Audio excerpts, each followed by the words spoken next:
Esther chapter 6. On that night could not the king sleep, and he commanded to bring the book of records of the Chronicles, and they were read before the king. And it was found written that Mordecai had told of Bigthana and Teresh, two of the king's chamberlains, the keepers of the door, who sought to lay hand on the king Ahasuerus. And the king said, "What honor and dignity have been done to Mordecai for this?" Then said the king's servants that ministered unto him, "There is nothing done for him." And the king said, "Who is in the court?" Now Haman was come into outward court of the king's house, to speak unto the king to hang Mordecai on the gallows that he had prepared for him. And the king's servant said unto him, Behold, Haman standeth in the court. And the king said, Let him come in. So Haman came in, and the king said unto him, What shall be done unto the man whom the king delighteth to honor?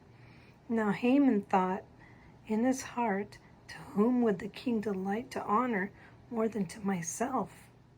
And Haman answered the king, For the man whom the king delighteth to honor, let the royal apparel be brought, which the king useth to wear, and the horse that the king rideth upon, and the royal crown which is set upon his head.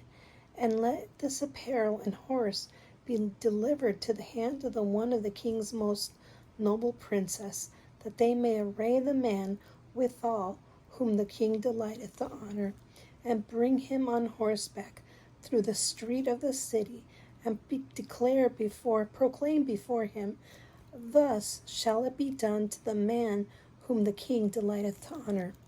Then the king said to Haman, Make haste, and take the apparel and the horse, as thou hast said, and do even so to Mordecai, the Jew, that sitteth at the king's gate. Let nothing fail of all that thou hast spoken.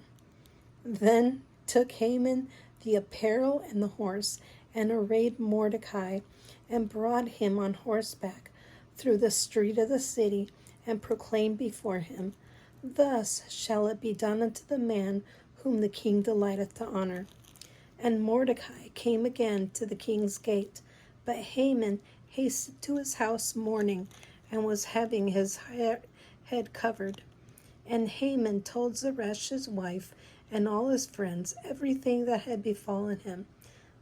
Then said his wise men and Zeresh his wife unto him, If Mordecai be of the seed of the Jews, before whom thou hast begun to fall, thou shalt not prevail against him, but shalt surely fall before him. And while they were yet talking with him, came the king's chamberlains, and hasted to bring Haman unto the banquet that Esther had prepared.